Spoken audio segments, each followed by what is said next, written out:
entendi. Até hoje eu não entendi. Alguém mais viu o filme? Eu já assisti há muito tempo. Eu não reassisti, não. Eu também não vi de novo. Eu também vi aqui. Mas eu adoro David Lynch, acho maravilhoso. Também gosto demais dele.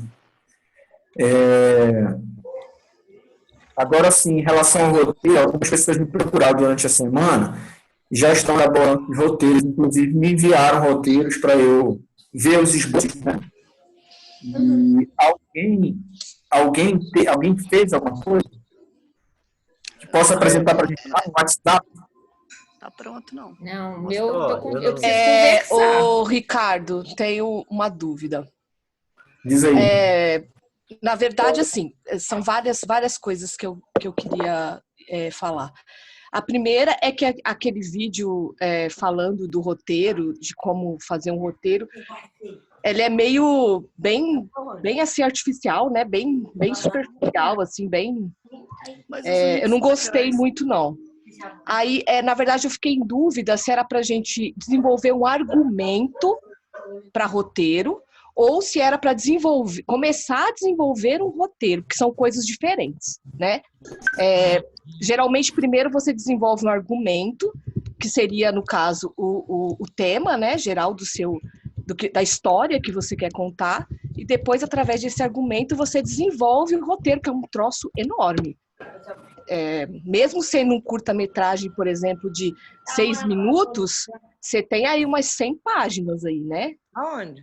Então, é uma coisa meio complexa, assim, de fazer, assim, muito rápido. Aí eu fiquei na dúvida se era para fazer um argumento ou se era para começar a desenvolver um roteiro. Qual foi a orientação na aula passada? Que a gente pensasse um tema, né? No esboço. Que a gente pensasse um esboço de roteiro. O tema, o que é isso? O tema vai dar o pontapé inicial para o roteiro. Evidentemente, não dá para fechar um roteiro, né, em uma semana. Então, a gente é uma coisa complexa, né? A gente vai iniciar. Mas também, Lu, a gente vai quebrar essa complexidade nesses roteiros aí. Tentar fazer o possível para tornar eles mais minimalistas, pensar eles enquanto haikai. Né? Mas aí eu acho que essa coisa da quebra, ela é um pouco complexa também, né? Porque, por exemplo, eu posso não querer, né? Eu posso querer fazer uma coisa mais voltada para um roteiro normal mesmo, um roteiro de cinema, que é uma coisa que eu nunca fiz. Então, eu gostaria muito de fazer um roteiro mesmo, né? Eu não gostaria de quebrar com uma coisa com a qual eu nunca fiz. Então, eu acho meio difícil isso, né? Sim. Entende o que eu tô falando? Estou te entendendo. Aí, no teu caso, tu vai iniciar um esboço de roteiro, né? Tu vai iniciar alguma coisa. Alguma coisa. Te atrelar a algum tema e começar a deixar esse tema de alguma maneira. Sem começar. O poeta da pedra e da poeira nordestina, não vou lembrar o nome dele agora. Tá cortando o som, Ricardo. Não tô ouvindo. Eu estava falando o seguinte, o poeta da pedra e da poeira nordestino, brasileiro, Sim. Eu não vou lembrar o nome dele agora. João Cabral de Melo Neto. Sim. Dizia que fazer poesia é ser tão duro quanto a pedra, e que a gente tem que trabalhar, a gente tem que... não é esse negócio de inspiração, nem expiração, porra nenhuma disso. Tem que pegar a caneta e escrever. Então, destrinchar de alguma forma o tema. Sentar mesmo a bunda na cadeira e escrever. Não esperar que venha uma ideia, que eu leia alguma coisa, não. É sentar mesmo e escrever. Sabe? Tá, entendi. Então, aí ficaria a critério de cada um como que isso seria feito, No meu caso, no meu caso, eu gostaria realmente de escrever um roteiro cinematográfico mesmo, com todas as coisas do roteiro e até o storyboard. Porque é uma coisa que eu nunca fiz. É uma coisa que eu nunca fiz e eu gostaria de fazer mesmo, de verdade. Pois é. Por isso que a gente está batendo, assim, essa é a terceira aula sobre tema e roteiro, né? Por isso que a gente está batendo nessa tecla, assim. Eu já vou te dar a palavra, Ângela, porque de alguma forma tem que começar, né? E, assim, dependendo da intencionalidade de vocês, né? Começar um roteiro pequeno, um roteiro grande. Tem gente que já fez um vídeo, né? Mas, assim, é outra intenção, né? Outra intencionalidade, né? Mas é começar, iniciar. Por isso que eu falei esboço, né? Que serve tanto para um filme inteiro quanto para uma experimentação. Tá. Uma experimentação modernista, né? Eu fiz um argumento. Eu tenho alguns, né? Mas eu fiz um especificamente para a aula. Beleza. Então tá. Era isso? É só isso? Sim. Tá. Então, Ângela. Então, a Lu tá falando que ela propôs alguma coisa também. Eu escrevi alguma coisa e eu queria saber. Eu não te enviei porque eu achei que a gente ia discutir na aula. A ideia é discutir na aula ou você quer que te envie isso? Durante a semana seria interessante enviar, que aí a gente vai batendo uma bola, vai trocando ideias, né? E aí eu vou enviando referências para vocês também. Servir, se não servir, mas pelo menos tem alguma referência. E aí a ideia é que a gente possa trabalhar isso de forma coletiva, né? Então, colocar no WhatsApp para todo mundo, para a gente receber críticas e elogios. Não, mas eu não produzi o vídeo ainda. Eu produzi o esboço de roteiro. Roteiro, sim. Para que os colegas possam ver. Josânia, já vou te dar a palavra. Né? O roteiro, ler. Não ouvi. Para que os colegas possam ler o roteiro, ver o roteiro. Não viu? Não, agora veio. Como eu não sei fazer nada de roteiro, me falta um pouco de inspiração do jeito que faço. Porque, por exemplo, as ideias estão aqui, ó. Eu escrevi várias coisas, estou viajando e tal. Então, talvez à medida que cada um vai apresentando, é uma aprendizagem para mim do fazer mesmo, assim, tá? É isso que eu estou nesse pedaço. Estou lendo, vendo e tal, mas é assim, como eu não sei nada, eu sempre fiz vídeo sem roteiro, era o trem que parecia na minha cabeça. É aquilo que você falou, né? Um trem meio viajando, então eu queria fazer mais... eu também tenho uma ideia. Só um minutinho, que a Angela pediu a palavra aqui. Na verdade, eu fiz o roteiro, só que, assim, é um esboço de roteiro e eu acho que ele vai... Não sei se eu consigo detalhar mais do que isso, porque como a gente estava nessa questão de como produzir a partir do que a gente tem e tal, eu tenho uns vídeos que são relatos de viagem, são registros de uma viagem que eu fiz há uns 2 anos atrás. E muito material de vídeo e fotografia, muito mesmo. E eu fiquei pensando em trabalhar com isso de alguma forma. Tem muito tempo que eu penso em produzir com isso de alguma forma. E aí me veio uma ideia de fazer uma colagem a partir desses vídeos, que não é exatamente fazer um curta sobre a viagem, sabe? Mas como tem muito material, eu pensei em uma forma de editar o material que eu tenho para discutir outras questões. Só que aí ontem eu estava, coletando, assim, selecionando, então, dos vídeos que eu tenho, que é um monte de coisa, quais imagens poderiam me servir, e aí o roteiro seria essa colagem a partir disso. Então, eu não estou produzindo a partir de eu penso uma cena e eu gravo a cena, eu estou produzindo a partir do que eu tenho, então eu estou fazendo o roteiro ao contrário. Aí eu não consigo detalhar isso muito a ponto de... Assim, porque quando eu escrevo, eu estou me referenciando a um vídeo que eu conheço, mas as pessoas não conhecem. Aí eu não sei até que ponto detalhar isso para mostrar para a turma, sabe? Olha, tem 3 coisas aí interessantes. Uma delas é Wilhelm Flusser. Eu vou pegar o livro para vocês depois dele. Assim. Imagens em linhas e imagens em superfície. Imagens em linhas são as nossas narrativas escritas. Imagens em superfície São narrativas feitas a partir de imagens, né? Não a partir de escrita. Uhum. Uma linguagem sincrônica e a outra diacrônica. E o Peter Greenaway, né? Que é um cara que é uma referência boa para pensar isso. E também Marcelo Mazagão, que conta uma história a partir de fotografias antigas. Cara, tem uma referência boa para isso aí. Que eu não vou lembrar agora. Você vai escrever para a gente, Ricardo? Vou sim. Na aula, né, essas referências. Marcelo Mazagão, desse filme não. Mas outro filme dele, né? Mas esse filme ele é feito só com fotografias antigas. Tem um outro que é melhor ainda. Mas, enfim, tem o Fonte Coberta, que é Juan Fonte Coberta, que faz um fotolivro chamado Sputnik, que ele cria a história de um astronauta russo e tal, a partir de fotografias, né? A partir de falsifica, né? Toda uma documentação. Uhum. Tem um filme também aí que serviria de referência, mas eu vou lembrar daqui pro final. Josânia. Ah, não, é Denise. Acho que era Denise que podia falar. Sim, sim. Então, eu tenho uma ideia que é uma ideia de bem minimalista mesmo.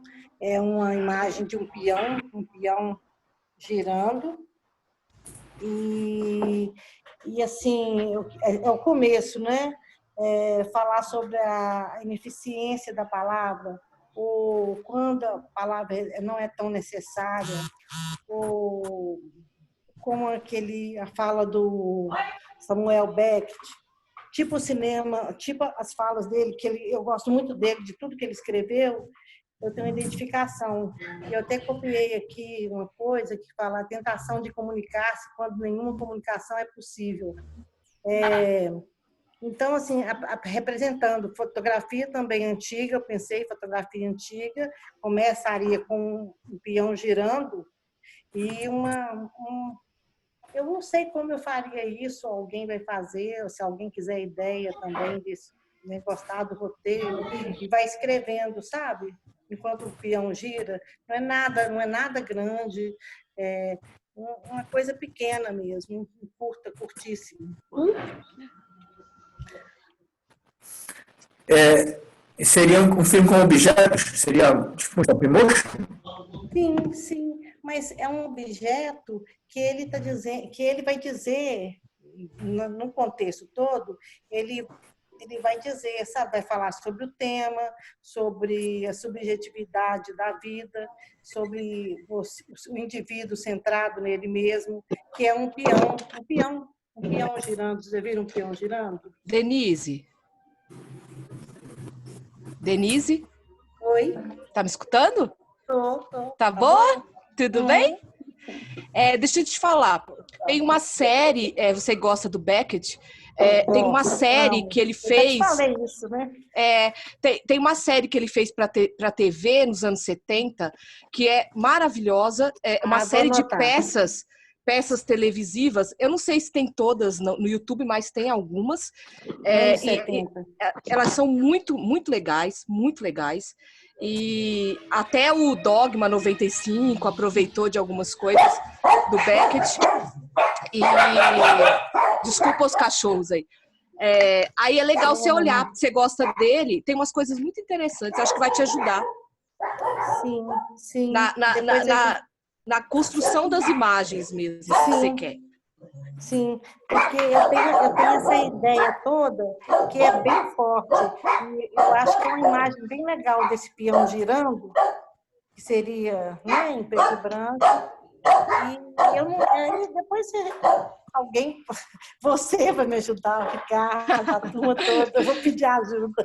Ou então vou dar essa ideia para alguém que queira continuar. Manda no WhatsApp, menina. Manda no WhatsApp.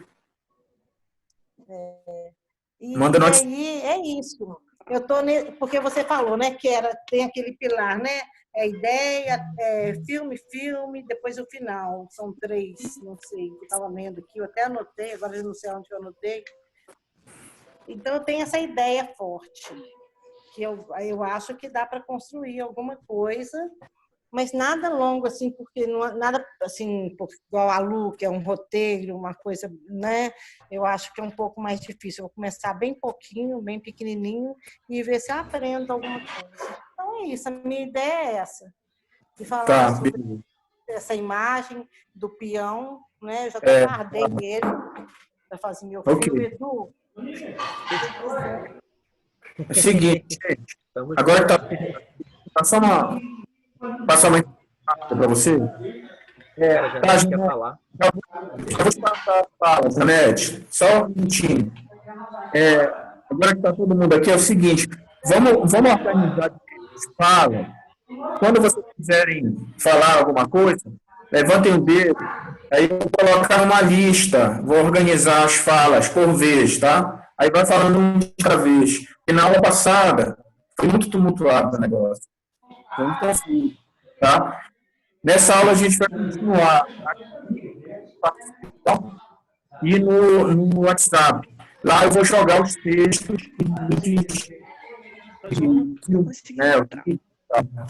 ok? Quem é que pediu a fala? Janete. Não tem áudio teu aí, cara. Assim, Deu agora? agora Bom, boa tarde todo mundo. Que bom ver que tem um monte de gente, está todo mundo aí quase. Eu vi que a Lili conseguiu entrar. Tem uma mensagem do João que ele não está conseguindo entrar.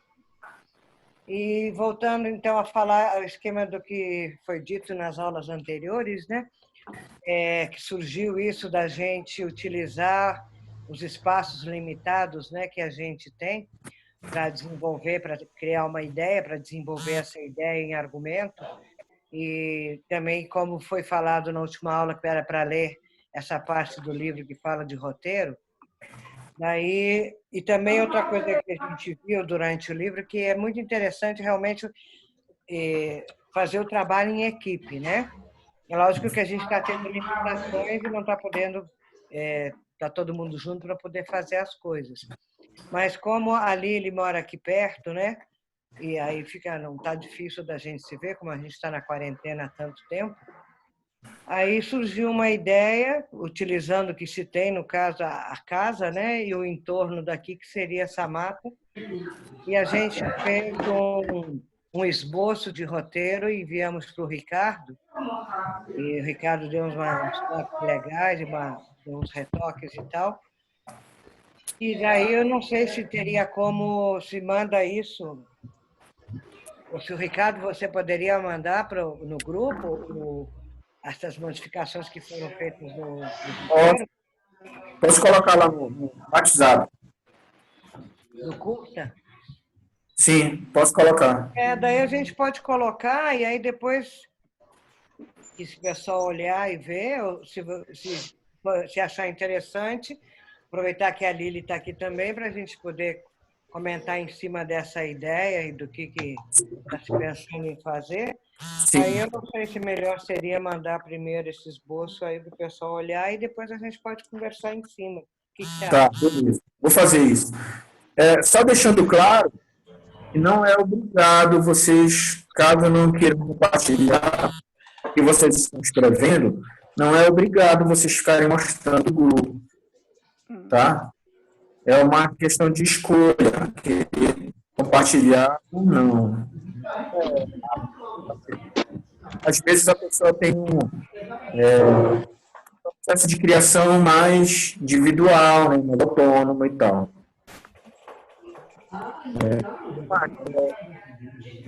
Júlia, seja bem-vinda. Obrigada. É um prazer. Oi, todo mundo, que eu não conheço. Eu não conheço também. Oi, Júlia. Eu fui migrada para essa turma, porque a outra não deu sequência, mas acho que vai ser muito bacana a oportunidade. Seja bem-vinda. Aqui, a gente está vendo, está bem no início, está vendo tema e roteiro, né? E a gente está lendo, por parte, esse livro aqui, que é um livro bem fininho, bem básico. Não sei se tem PDF, mas eu acho que não. E aí, vou te passando aos poucos o restante do material, tá? Tá, aqueles que você me passou eu já li. Aqueles Tá. textos, né? Ótimo, beleza. Gente, no momento em que nós vamos produzindo, fazendo nossas produções, inevitavelmente vão aparecendo abacaxis para a gente resolver, vão aparecendo pedras no meio do caminho e tal, né? Uma questão que eu talvez fosse falar, talvez não, que eu iria falar lá para frente, é a questão dos direitos autorais em relação à trilha sonora. Quando vocês forem fazer vídeos, vocês têm que pegar músicas liberadas para domínio público. Tá?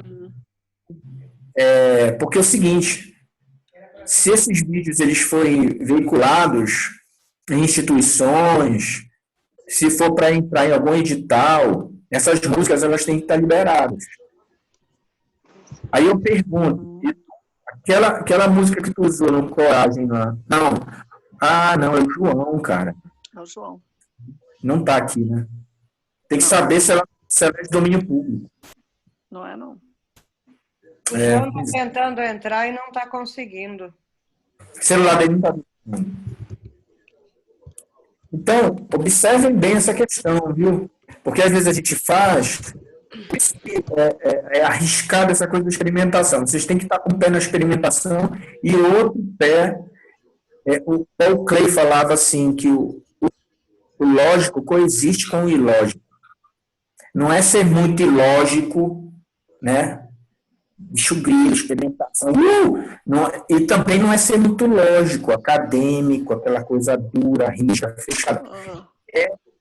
É a junção das duas coisas. É o lógico coexistindo com o ilógico. É a subjetividade convivendo com a objetividade. Então, a gente tem que ter essa coisa, né, da imaginação, da criação, da liberdade de poder estar produzindo, mas, ao mesmo tempo, a gente tem que ficar atento. Porra, será que a tela de pintura que eu estou usando vai durar 50, 100 anos? Ou será que ela vai durar 5 meses? Se eu for fazer uma pintura bacana, né, vai durar 5 meses, porra. Como é que eu vou vender, né? Se eu for vender, cara, depois de 5 meses ele vai bater na minha porta aí. A pintura aqui tá descascando aí, deu craquelê, entendeu? O vídeo é a mesma coisa, a gente faz um vídeo maravilhoso, aí depois perde as imagens cruas, e a gente coloca uma música que tem direito autoral, olha a bronca. E a gente faz a edição em cima do ritmo dessa música. Um problema maior ainda. Então, cuidado com o direito autoral, com o uso da trilha.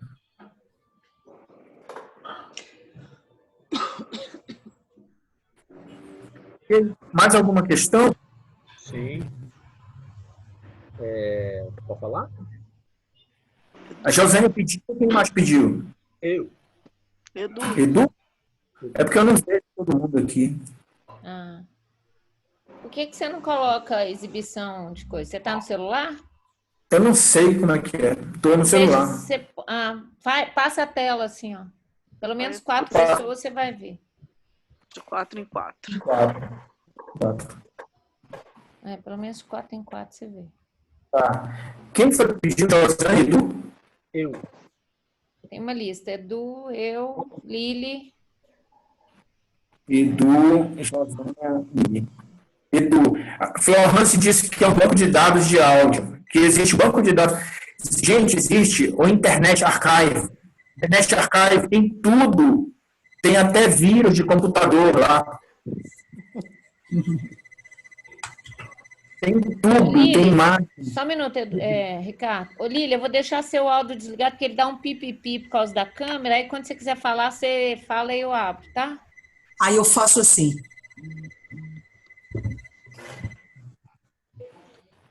É por causa da câmera externa. Então, tem um site chamado freesound.org. Vou mandar aqui no chat, sabe? freesound.org. E aí ele tem trilha sonora, efeitos especiais, assim, aqueles efeitos sonoros, tipo, sabe? De gracinha, de terror, de tudo, assim. E uma biblioteca de sons, assim. Você entra lá, digita, sei lá, small town, tipo cidade pequena, sabe? Aí tem barulhos assim de fundo de cidade pequena. Tem muita coisa, é muita coisa mesmo, assim. E tem um parecido com um pedacinho de vídeo, chamado VDs, por exemplo. Às vezes você precisa de um pedaço de dia amanhecendo, sabe? Pra botar entre uma cena e outra, sei lá, uma coisa assim. Então tem essas duas livrarias, não, library em inglês, né? Como é que chama? Duas bibliotecas gratuitas, assim, mas assim, não é usar à vontade, não, sabe? Você faz o download, você coloca no seu filme lá e tal, mas todos eles vêm dizendo, você precisa acreditar que você baixou aqui e tal, enfim, tem essa questão, sabe? Mas desde que você faça isso, você pode usar à vontade. Freeside.org, Freeside. Freesound, vou mandar por escrito no chat. Freesound.org. Freesound. Isso. Som livre.org. E aí eu fiquei horas assim viajando As possibilidades. A Florence mandou um site também. Tá aqui no bate-papo, no chat. No Zap. Não, no Zoom mesmo. Free Music Archive. Tá. E se você for upar o vídeo no YouTube, o próprio YouTube tem uma biblioteca particular assim deles de sons e músicas e tem livros para você usar nos vídeos que você usa lá. Beleza. Ó, já colocaram aqui. Josânia colocou aqui. Music Archive. Ok, quem mais? Alguém mais? Lili. Não, Josânia. Rapidinho. Então, só um relato assim.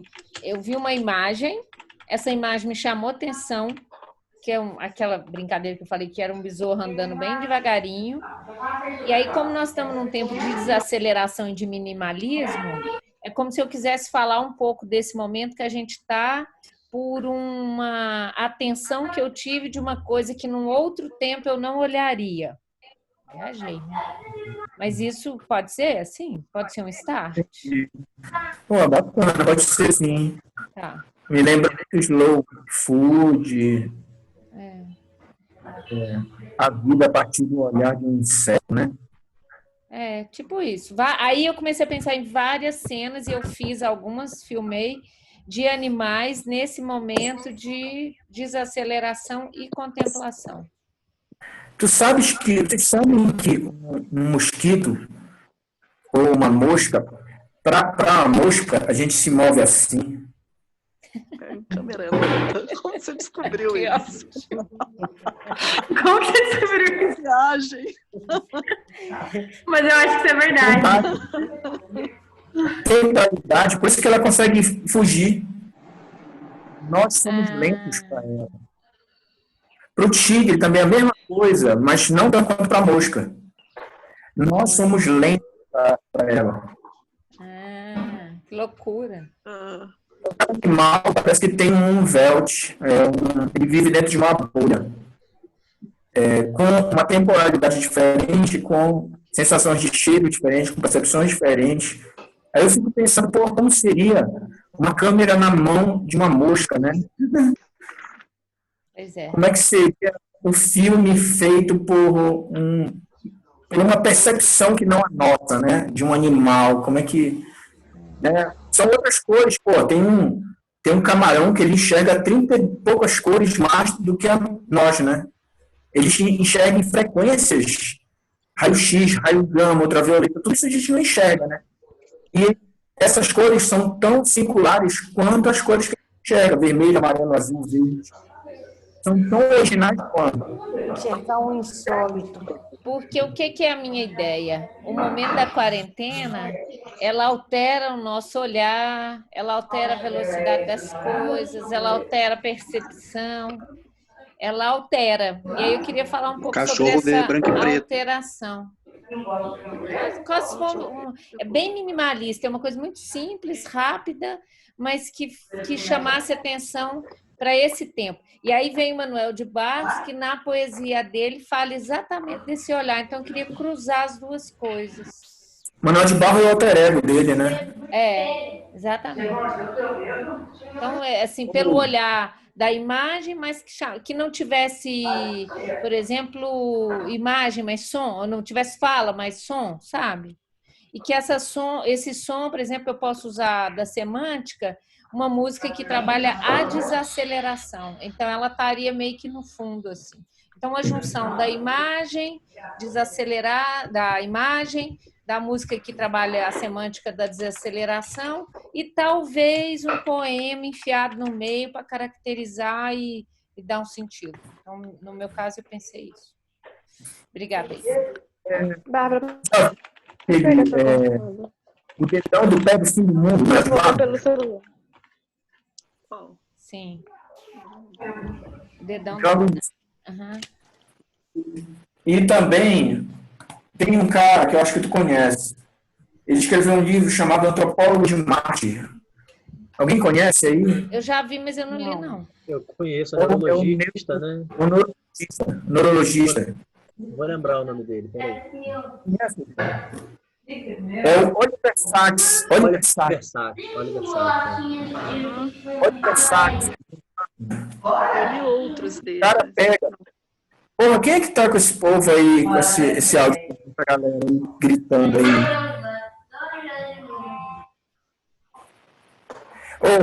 Ele pega, assim, os pacientes dele, de psiquiatria, de um problema neurológico, e vai escrevendo romances.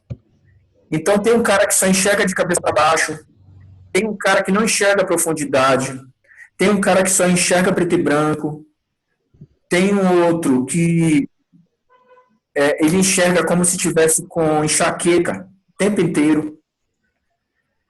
Então, ele vai relatando assim, formas, né, percepções diferentes do mundo por conta de uma alteração química no cérebro, né? Aí o cara pinta diferente, aí o cara desenha diferente, porque ele tem uma relação diferenciada com a realidade. O Damasio, Antônio Damasio,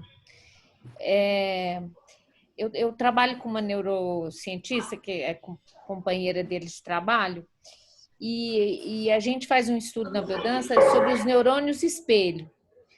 E o que é o neurônio espelho? É aquilo que faz a gente ter vergonha alheia, que faz a gente imitar. Então, se eu fizer vários movimentos aqui, às vezes no esporte eles usam isso, o seu cérebro começa a fazer micromovimentos já daquilo que ele está vendo, da percepção dele.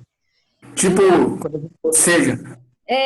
tipo isso. Vantajoso. Tipo, quando alguém faz uma coisa muito estranha, você fica assim, se sentindo estranho e tal. Enfim, serve para o bem, serve para outras coisas. Mas aí o Antônio Damasio também fala de algumas áreas do cérebro. Ele fez o estudo de um cara que teve um acidente de trem e enfiou um pau assim nessa região do frontal. E é uma região ligada. E ele não teve nenhum problema, diríamos, físico. Ele continuou normal. E essa área tem a ver com as relações sociais. Então, quando ele teve essa interferência, ele continuou normal, mas a relação dele com o mundo, ele passou a ser grosseiro, a não fazer previsões da atitude dele. Eu gosto dessa coisa de percepção, de alteração, isso que você está falando aí, de mudanças neurológicas que afetam o nosso estado. O fato de ficar confinado, pelos relatos dos meus clientes atualmente, fazem as pessoas alterar estado de humor, faz alterar a relação com o mundo, com o outro, coisas que podem ser positivas ou coisas que podem ser negativas, assim, vamos pensar se existe essa diferença. Aí eu queria entrar nesse viés um pouco, tá? Eu acho legal, assim, eu acho muito bacana, assim, né?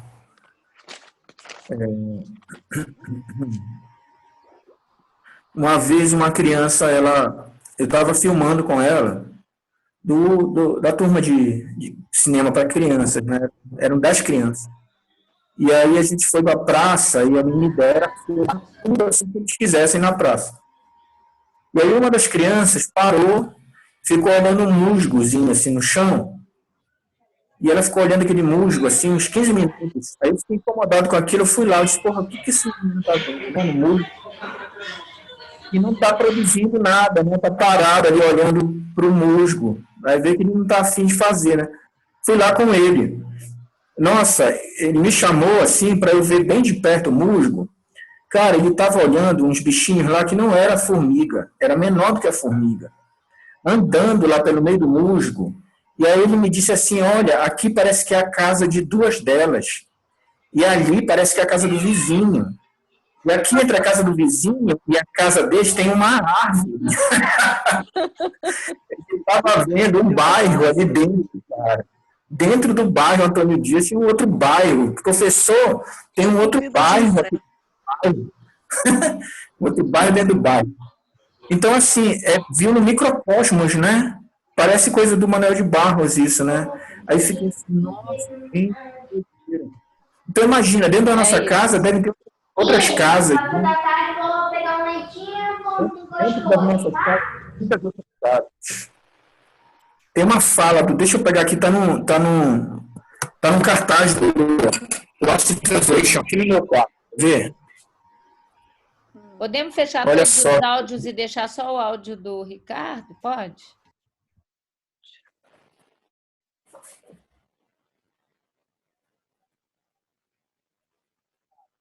Vocês estão vendo? Conseguiram ver o que está escrito aí? Este Não?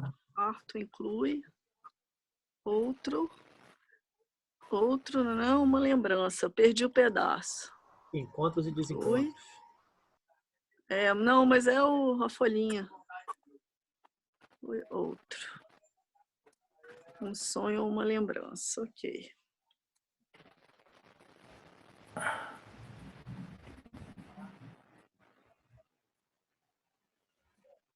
Vocês viram? Tá ok?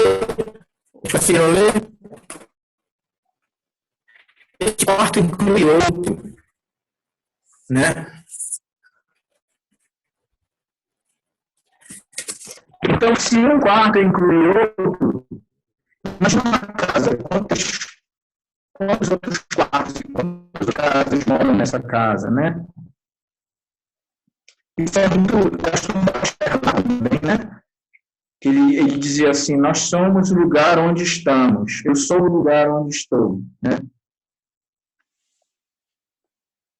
Então, olha... Ele fala do maior quintal do mundo também, da relação dele com o quintal dele, né? Também uma coisa assim. Para ele, o gigante cabe no pequeno, né? O Gaston Bachelard. Então, o Gaston Bachelard é fantástico, assim, né? Porque só os mais baixos. Então, alguma questão mais aí? Seu som está dando um pau. Está cortando. Ângela. Meu áudio está estranho. Acho que é o celular que faltava colocar para carregar. Porra. Melhorou. Melhorou. Faltava colocar na tomada para carregar. Josane, ok? Tá. Lili.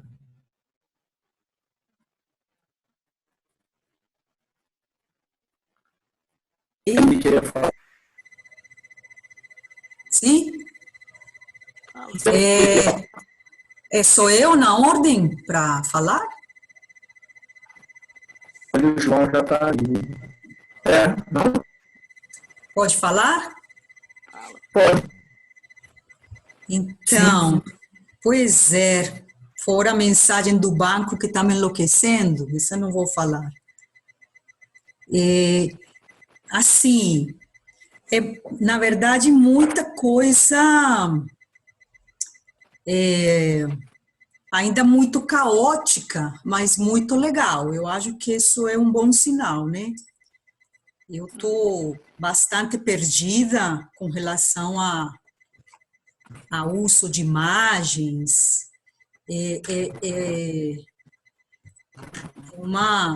Uma coisa bem paradoxal, porque é uma ansiedade boa de sentir uma potência incrível com o olhar agora, o que eu vejo agora, tudo traz potência para mim, né? Então, mas como fazer, como revelar essa potência disso? Não tenho ideia. É um troço que, como fazer isso, né? Então, às vezes, eu acho que a gente, claro, é um risco, né, o processo, o trabalho com essa materialidade das imagens, né, porque às vezes o que me dá medo é entrar numa coisa da obviedade, justamente porque tem tanta imagem, há tanta profusão de imagens, que acaba sendo uma coisa que não mostra nada, né? É um dos riscos, por exemplo, que eu acho que pode acontecer aí nesse processo do que a gente quer comunicar, né? Assim, de como introduzir significado e como posicionar essas imagens, né? Não sei, não tenho ideia. Na verdade, o que eu estou fazendo assim estou colocando questões minhas, né, que me instigam, né? Outra coisa, por exemplo, a forma de contar, né? Alguém quem está propondo essa comunicação através das imagens, como a gente fazer para comunicar, para propiciar uma interação, na verdade, né? Que não seja somente o fato da gente se colocar de uma maneira como eu estou, quer dizer, não teria nada de errado também, não.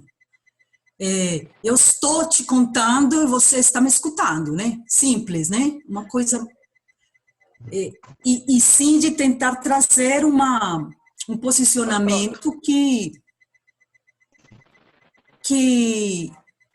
produza alguma coisa no outro, na pessoa que está ali como receptor, vamos dizer assim, né?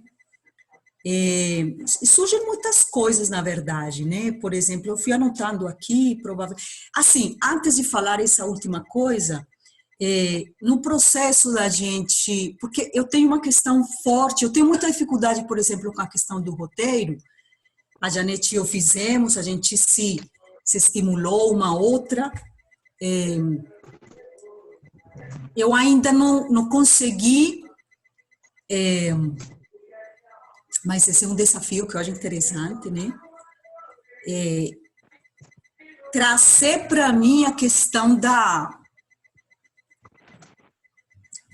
não vou falar da importância, porque claro que é importante, mas é como se na hora de escrever e colocar aquilo ali, cena 1, cena 2, eu vejo o mapa, eu vejo a rota, claro, mas aquilo ali eu acho que deveria ser modificado na hora de montar, por exemplo. Eu acho que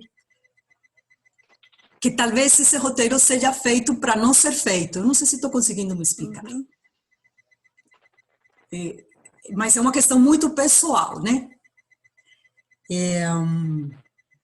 E assim, o que eu penso, Ricardo, por exemplo, estou pensando nesse roteiro, nesse primeiro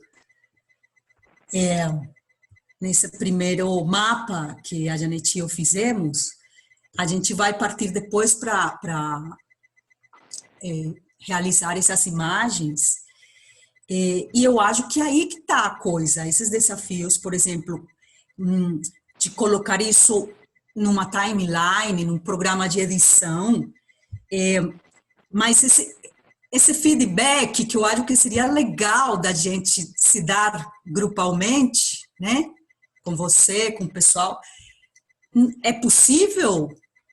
É possível antes de finalizar? É possível? Porque o que eu acho rico, quer dizer, o produto é muito interessante, mas o processo eu acho que é coisa fantástica, né? É o barato da coisa, né? Então, essa é outra questão. E depois tem mil questões, né? Sim, eu por exemplo, penso se a imagem como uma realidade última, na verdade, ela é tão ela é tão plausível, por exemplo, de uma fotografia. Ontem eu assisti uma palestra, tinha uma mesa de pessoal já de muito tempo atrás, uma mesa antiga na UFRJ, e o pessoal tinha a ponência de um cara lá que, numa fotografia, o cara contou a história da humanidade a partir de uma fotografia. O cara remontou aquilo de uma maneira tão louca. Eu falei, gente, são 1000 filmes a partir de uma imagem, né? Então, se essa imagem, para mim, então, ela é considerada apenas como a gênese de 1000 possibilidades, né? E são escolhas que o tempo inteiro estão sendo trazidas, né, pela gente.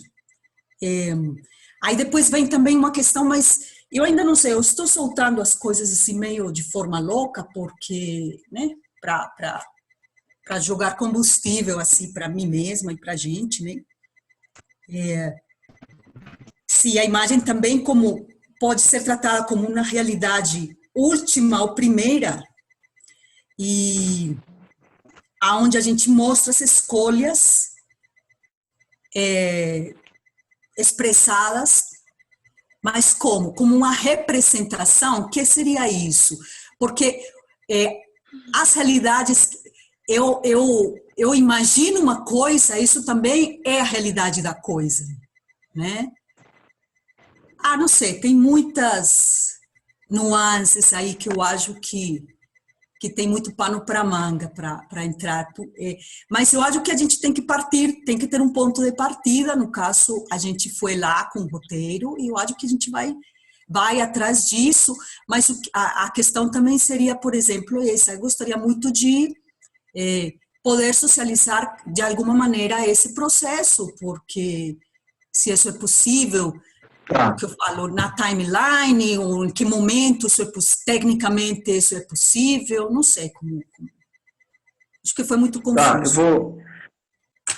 Não, eu te entendi. Eu vou tentar responder essas tuas perguntas, tá? Aí depois eu abro para a turma, caso alguém queira também comentar. Replicar, problematizar, sei lá. Falaste... Eu estou tentando, estou escutando, né? Mas eu estou querendo escutar e saber como receber esse feedback, né? Ou então como fazer do outro, produzindo outra motivação, né? Olha, essa questão é uma questão para todo mundo agora que está trabalhando com teleaulas. Então, é uma problemática que ainda não tem uma resposta. A gente está bem no olho do furacão, tentando equacionar essas questões. Primeira problemática disso tudo, que eu vi que está acontecendo nas artes visuais, que é a minha área, né, eu tenho que estar atualizado. Os museus estão patinando. Eles estão não querendo gastar grana com web designers, eles não estão querendo gastar grana com programadores. Então, eles estão fazendo umas programações que eles chamam de interativas horríveis. Tipo quando a gente quer pintar uma parede da nossa casa, quer fazer uma ilustração, e a gente chama o nosso primo. Ou então quando a gente quer abrir um barzinho, aí ao invés de chamar um designer, chama o namorado da amiga, que vai sair barato. É isso que o pessoal está fazendo nos museus, nesse exato momento, no MASP e no MAN. Então, está todo mundo, na verdade, tendo que aprender com o momento.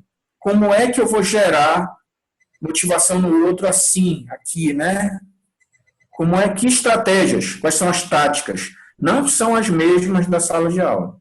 Não são as mesmas das vernissagens, das exposições. O pessoal está tendo que se virar. Eu não sei realmente te responder isso. Né? Cris Beatriz, sim. Outra questão, roteiro para não ser feito. Porra, isso é muito do caralho, porque é o seguinte, Nietzsche escreveu 5 prefácios para 5 livros que não existem. Vocês sabiam disso? Porra, o cara se deu o trabalho de escrever 5 prefácios para 5 livros. mas nenhum desses livros existem, né? Então, talvez vocês escrevam roteiros e não filmem. Ou talvez vocês não escrevam nenhum roteiro e façam um filme do caralho, assim, né? Ontem mesmo eu vi um negócio aqui, deixa eu ver se eu encontro aqui.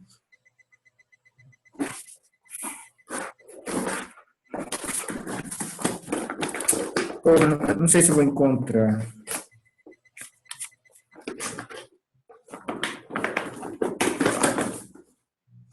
Ah, tá aqui, achei. Deixa eu ver se dá para ver. Queria me ver. Vocês estão vendo isso aqui? Sim. Agora está melhor. Tá, Silvio. A força, Segunda e última a parte. força do Jedi. Segundo Segunda e episódio. última parte. Segunda e última parte. Aí, ó, fui ver ontem.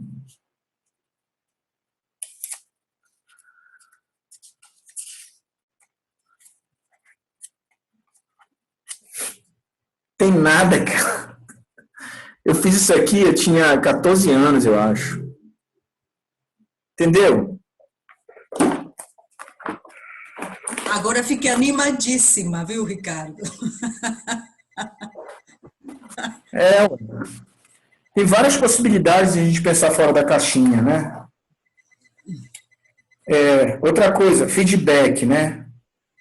Quando eu mostrar esse processo nosso aqui, né? Quando esse curso era presencial, a ideia era falar por cima em Vila Rica os filmes de vocês, para mostrar, chamar palestrantes, né? Fazer 2 eventos para mostrar, lançar os vídeos e tal.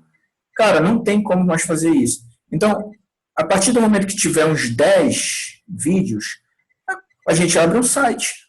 Eu vou lá, faço um VIX, sem problema nenhum, abro um site e escolho um template bem simples, posto lá os vídeos de vocês e pronto.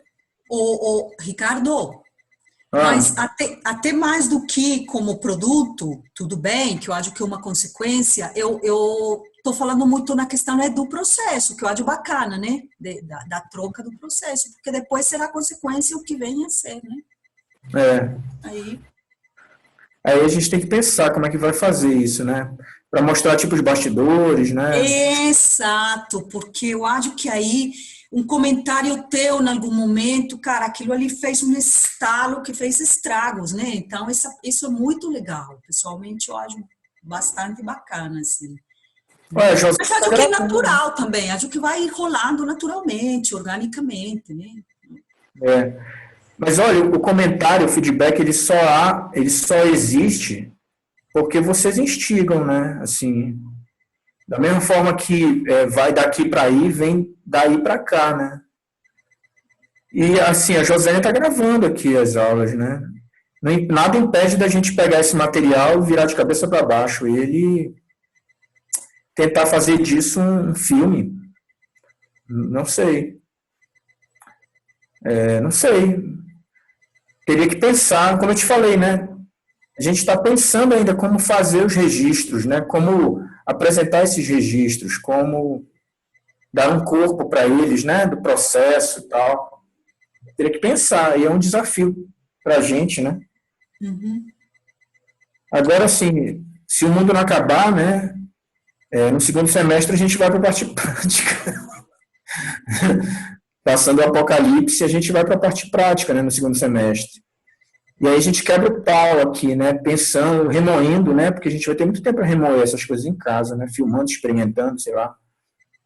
E aí, segundo semestre, se der tudo certo, a gente vai... Então, a gente vai para a segunda parte, né, dessa coisa toda e aprofunda outras questões, né. Outra questão que tu falaste sobre processo, é bom assistir Godard, os filmes mais novos do Godard, Jean-Luc Godard. Aí o cara falando da carne, né, do osso do cinema. A carne. Cláudio, isso é um chapéu? Não sei. Chapéu. E outra coisa Jacques Rancière fala sobre o destino das imagens. Jacques Rancière tem um conceito chamado imagem pensativa. Eu tenho um grupo de estudo, eu e um conhecido meu aí, a gente está estudando esse conceito. O que seria uma imagem pensativa, né? Ainda não sei, a gente está pesquisando ainda, para na próxima encontro a gente discutir. Então, existe muita coisa, assim, né? Interessante, assim. Vocês já foram no Second Life, dar uma voltinha por lá? Interessante conhecer o pessoal no Second Life. Adoro. Super, bem interessante. Gente, eu fui num negócio lá, eu entrei numa Tóquio, era muito bizarro, assim, era tipo um underground. Eu mandei minha proposta do grupo, disponibilizei o nome desses livros que trabalham com a temática da imagem, tá? Vou disponibilizar o nome dos livros e eu também tenho o PDF, eu envio para vocês no WhatsApp. Mas assim, eu fui numa Tóquio que era um extremamente underground. E eram uns becos e tal, assim, sabe? Meus reentrâncios me deu medo, assim, de entrar com o meu avatar e encontrar um vírus, assim, logo dobrando a esquina. Mas é muito bom, assim. Second Life é legal para ficar voando por lá, entrando no mar, meditando, uma coisa assim. Opa, sumiu aqui. Então, alguma outra questão? A gente pode passar para uma segunda etapa? Ninguém o João mais? Não queria falar? João? Ih, João, tu ouviste que eu falei sobre a trilha sonora? Cadê ele? Nossa, eu tô me sentindo na açougue. Será aqui. que o João saiu? Acho que quem queria falar João era a saiu. Jean. A Jean falou. João saiu. O celular dele não tá legal. Ó, então, alguém quer colocar alguma coisa?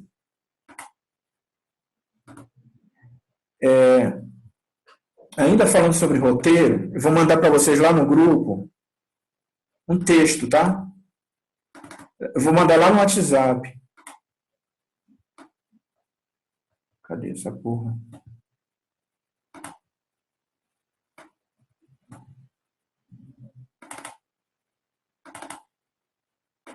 O que é um roteirista? Qual o papel do roteirista? Vejam aí. Vamos dar uma lida nele rápida. Tá lá no WhatsApp, tá?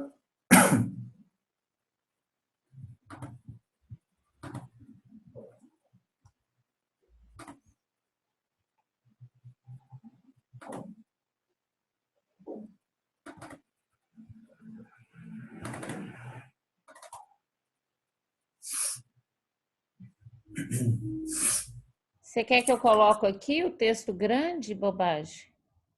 Eu acho que poderia ser, acho que ajudaria. Tá. Deixa eu só aumentar aqui. É um texto simples, assim, não é complexo, mas ele dá umas luzes, assim. Espera aí. Ver se dá para ver. Peraí. Deixa eu compartilhar aqui.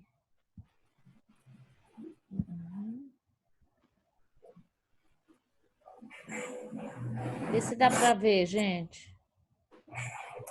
Legal. Peraí. Desculpa aí.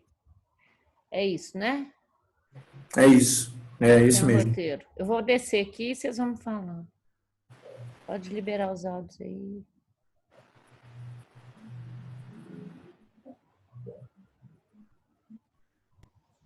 Eu tô olhando no celular.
Posso subir assim?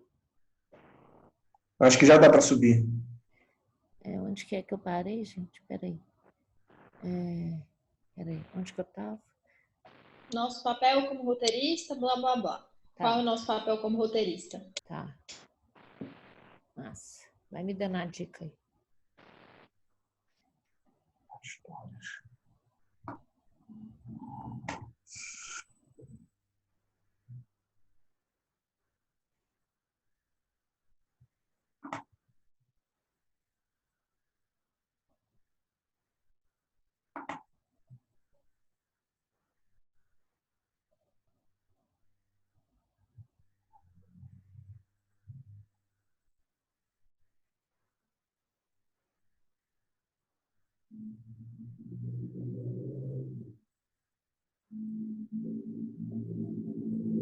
Posso subir?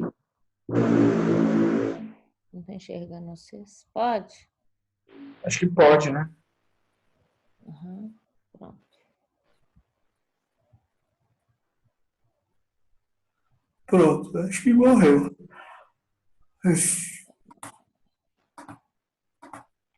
Moonrise Kingdom. Jean-Luc Godard.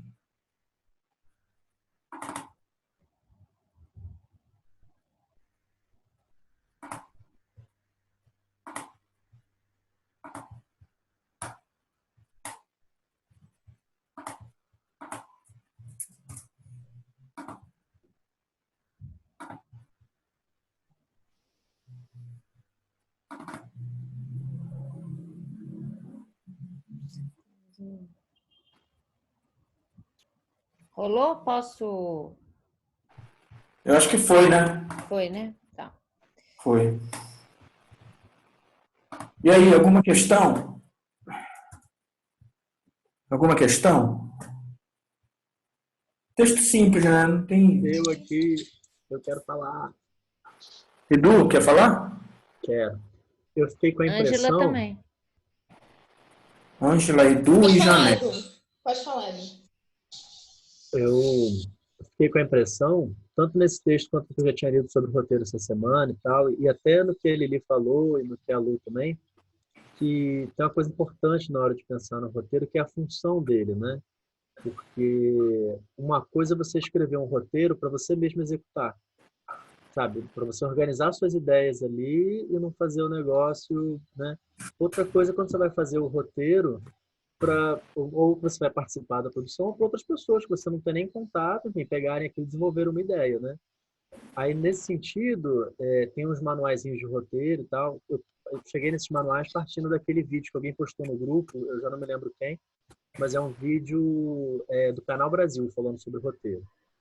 E aí, nesses manuais tem assim, tipo, as siglas que você usa, sabe? Como é que é a formatação em termos de caps lock, de espaçamento, de tamanho da fonte, enfim, porque tem mais ou menos um padrão assim de uma folha por minuto, sabe? Tipo, o roteiro, sei lá, de 100 folhas é um filme de 100 minutos, sabe? Uma coisa assim, se você segue esse padrão, né? E aí esse padrão é mais importante seguir quando você está escrevendo para outras pessoas realizarem. Agora, quando você está fazendo para você mesmo fazer, você pode fazer, enfim, como você quiser, né? Como a gente está de quarentena, aí eu tô com um certo tempo livre, eu fiquei brincando essa semana de fazer as duas coisas, assim, sabe? Tanto um roteiro desse que a Lu quer fazer, quanto um roteiro que, enfim, são notas, assim, na verdade, que a outra pessoa não leria aquilo como um roteiro, sabe? Só eu. Notas. Pô, bacana. Boa. Acho que a Lu quer falar. Boa, boa definição. Lu, mas tem a Ângela antes. Mas peraí, tu vai falar só uma... Vai falar em cima, vai pegar um gancho da fala do Eduardo ou tu pode esperar? Você tá falando comigo? Travou aqui pra mim. Não, Luciane, tu vais falar só para pegar o gancho ou tu vai... Só para falar, só para completar um pouquinho a fala do Edu, eu acho que tem um pouco a ver com o que ele está falando e tem um pouco a ver com o que eu falei no começo também. Essa questão do roteiro, ela é muito interessante por conta de que você mesmo que você vá fazer um filme muito louco, né? Quer dizer, não sei o que seria muito louco, mas assim, né? Um filme sem pé nem cabeça, você tem que ter um roteiro, você tem que ter uma descrição daquilo, você tem que ter um caminho. Então, eu acho que essa questão do caminho, ela é muito importante para a construção de alguma coisa dramatúrgica, né? Alguma coisa, uma encenação. Eu acho que independente se essa encenação ela é de imagem, se ela tem diálogo, se ela não tem, enfim, não interessa. Eu acho que o silêncio também é uma fala. Então, eu acho que tudo tem que ter. Eu acho que a organização, o roteiro ele é uma organização das ideias. Eu acho que isso é muito interessante falar. E outra coisa que eu queria dizer é que é legal para quem quer saber um pouco mais de roteiro ou se aprofundar mais nessa questão, ler a Poética do Aristóteles, porque na verdade o Aristóteles ele é considerado o pai dos roteiristas, né? Porque tá tudo na Poética. Tudo que se faz hoje no cinema, em qualquer cinema, não é o cinema hollywoodiano que eu estou falando, está na Poética. Então, todas essas cadências, essas ligações, como contar uma história, a catarse, provocar o terror, essas coisas todas estão lá na Poética. Eu acho interessante, se a pessoa quiser. É pequenininho, é um livro pequeno, e é muito legal de ler. Eu acho que quem quiser... É uma dica para quem quiser se aprofundar na questão do roteiro. Bacana, bom demais. Valeu. Ângela. O que eu tinha pensado em falar vai bem na linha do que o Edu e Dalu falaram, assim, que a gente não escreve texto e a gente não escreve nada, assim, sem uma intenção de leitor, né? Nem que o leitor seja a gente mesmo. E como que a construção desse texto varia dependendo de para quem a gente escreve. Que eu acho que ele deixa isso bem claro no texto, que é a parte que me chama a atenção no texto. Quando você vai escrever para você tentar vender o filme, então o roteiro, além de ser um registro para os profissionais que vão gravar, ele também tem que ter aquela sedução para conseguir atrair os financiadores. Mas, ao mesmo tempo, igual a Lu falou, eu acho importante... Eu escrevo tudo que eu penso, assim, como ideia para a produção de trabalho plástico, qualquer coisa eu escrevo, porque é o registro de processo que eu tenho para mim. A Lili estava perguntando sobre registro de processo, né? Então, mesmo que, assim, eu escrevi um roteiro bem grosseiramente do que eu estou querendo com a minha proposta, por exemplo. Mas para eu saber com esse gatilho, assim, o que eu construí com isso, e aí depois como que as ideias vão se modificando no meio do caminho, que tipo de imagem vai ser produzido a partir de qual ideia, sei lá, se num determinado momento eu mudar de ideia, como que se impacta na matéria, né, do que eu estou construindo. Mas que eu acho importante, mesmo que a gente mesmo for gravar, eu acho importante escrever. Só que eu acho que a linguagem é outra. E eu achei legal que ele fala isso no texto, né, que a linguagem ela sempre varia dependendo de para quem a gente escreve. E ele coloca isso, eu achei interessante. Beleza, ótimo.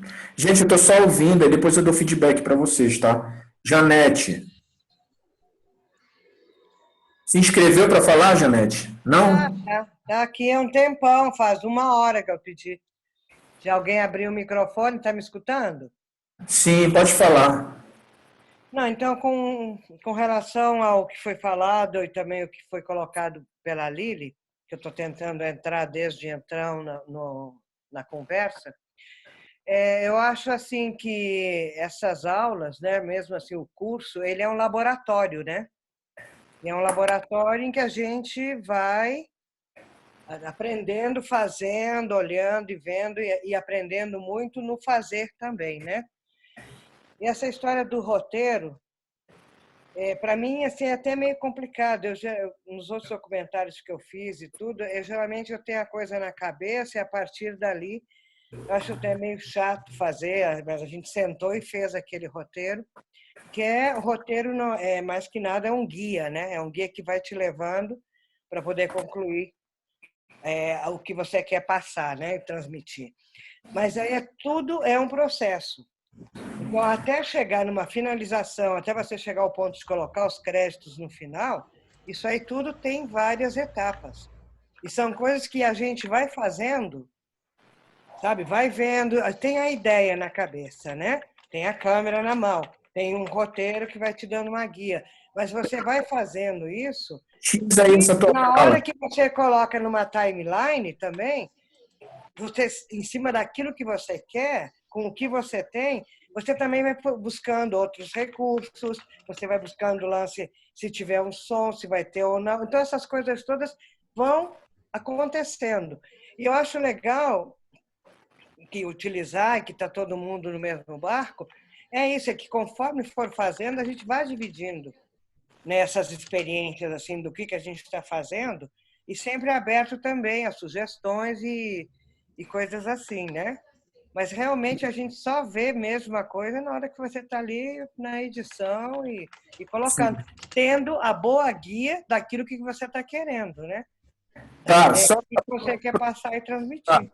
Só aproveitando o gancho aqui, gente, o roteiro da Jan e da Lili já está lá no WhatsApp, tá? Para vocês verem e, de repente, sugerirem, discutirem, problematizarem, elogiarem. E o da Ângela também, tá? Para a gente ver. Edu, falaste... Jan, eu vou ter que ir adiantando.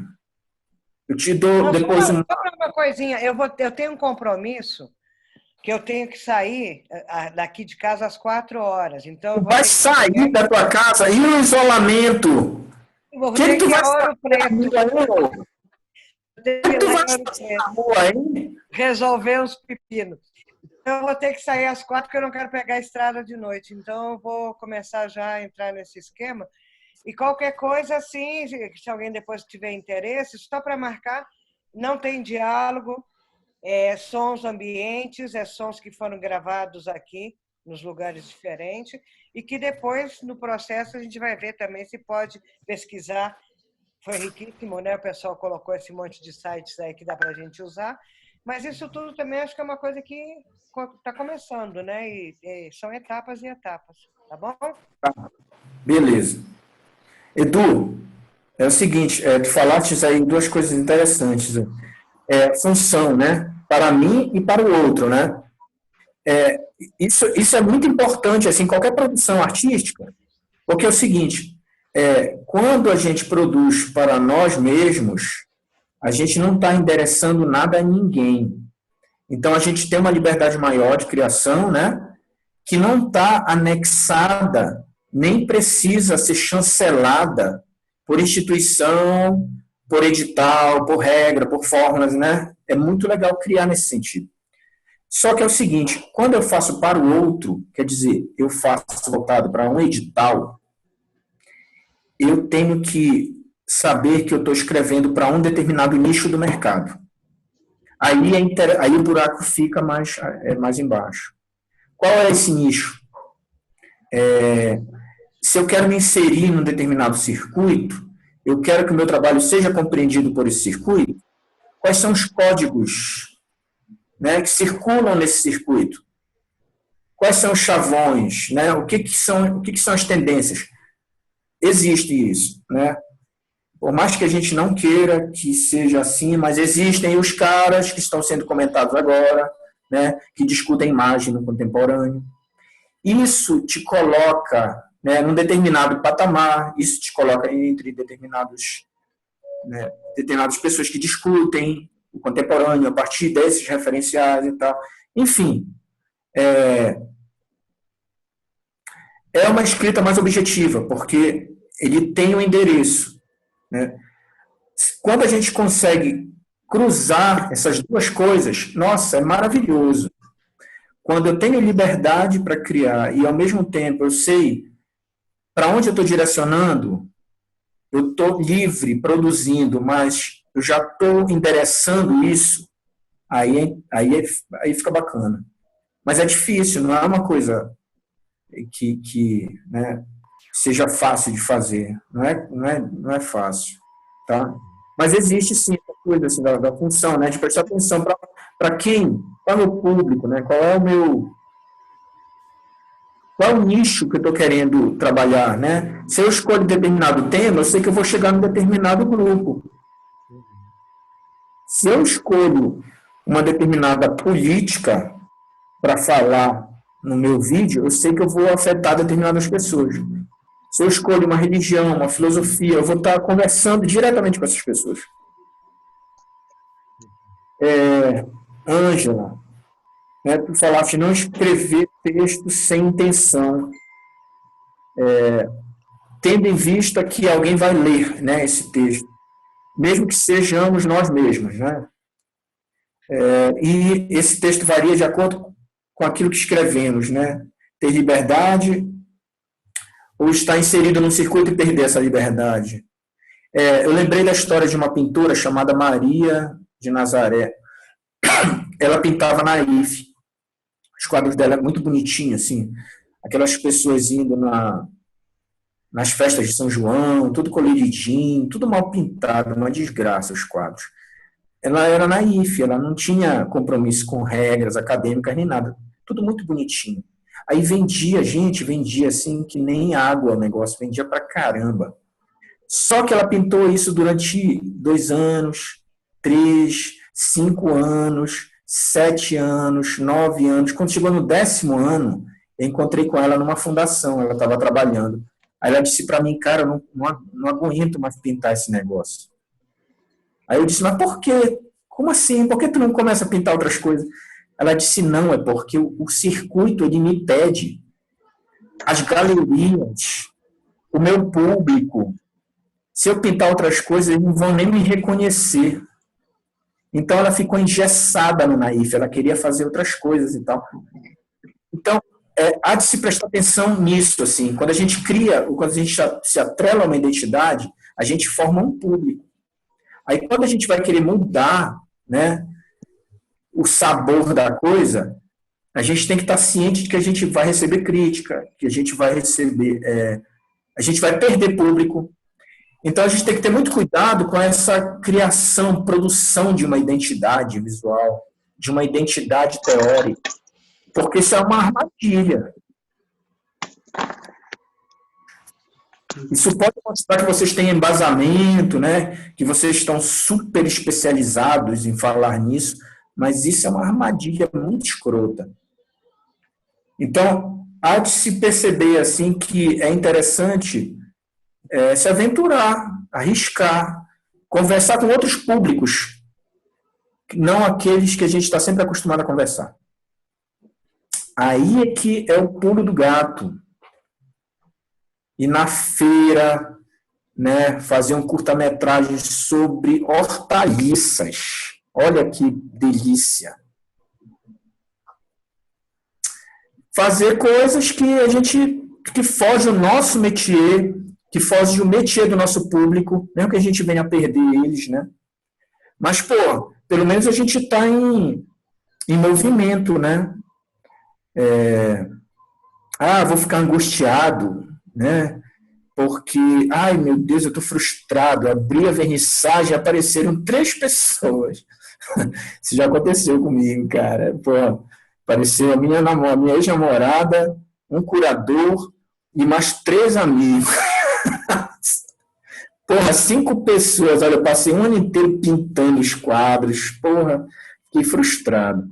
Mas, olha, só tem angústia quem vive. A angústia é para quem é vivo. A ausência de angústia a pessoa já morreu, cara. Então, eu acho que essas identidades são interessantes, né?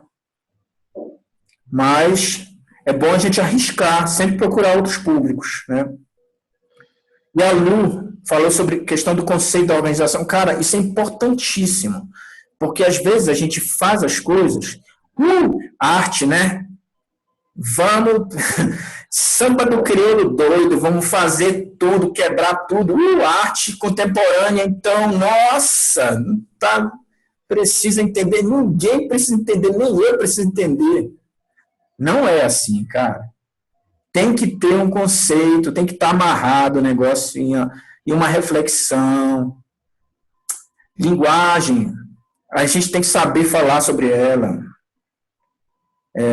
Existe uma sintaxe, existe conceitos a serem trabalhados, abordados, sabe? A gente tem que saber organizar as nossas ideias, mesmo que elas aparentem serem extremamente caóticas, né? Terem nascido do caos e tal, mas a gente tem que saber organizar essas ideias. O roteiro, ele dá esse encaminhamento. Mesmo que seja um roteiro assim extremamente libertário, né?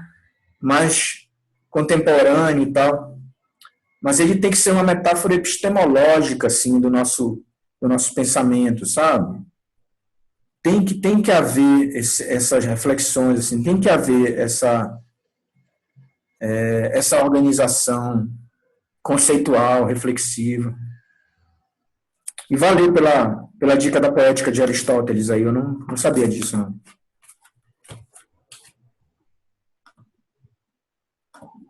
Alguma questão, gente, aí?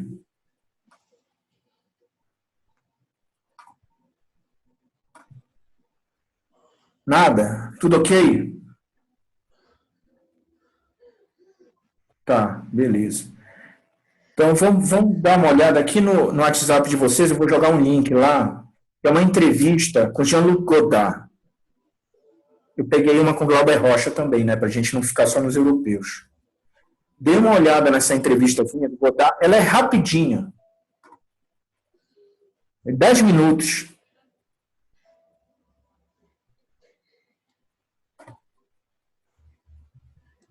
Enquanto isso, eu vou pegar um café.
João voltou.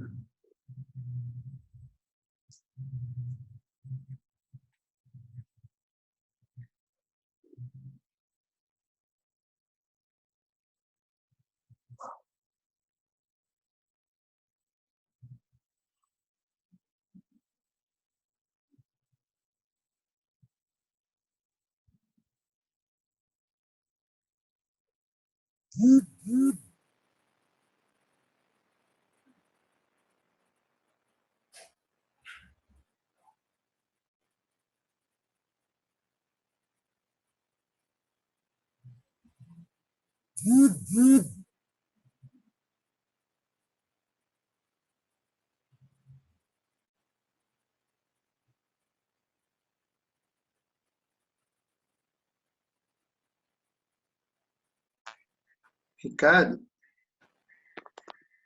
meu celular está com problema hoje. Só agora que eu consegui. Aí eu perdi, né? Bastante coisa, eu acho. Eu vou lá ver o vidinho que você postou do Jean-Luc Godard. Mas aí, se tiver alguma coisa para me falar, sei lá, se tiver alguma coisa que eu perdi aí, se eu tenho que falar alguma coisa também, não sei. Eu mandei no grupo o roteiro daquele que eu te falei. Tá bom? Vou lá assistir o vídeo.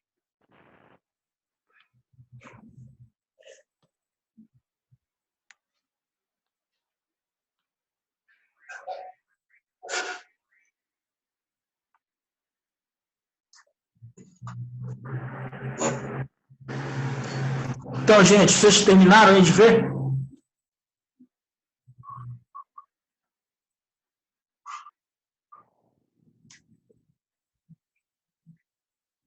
Tô quase.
Vocês terminarem aí, me avisem.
Cortar.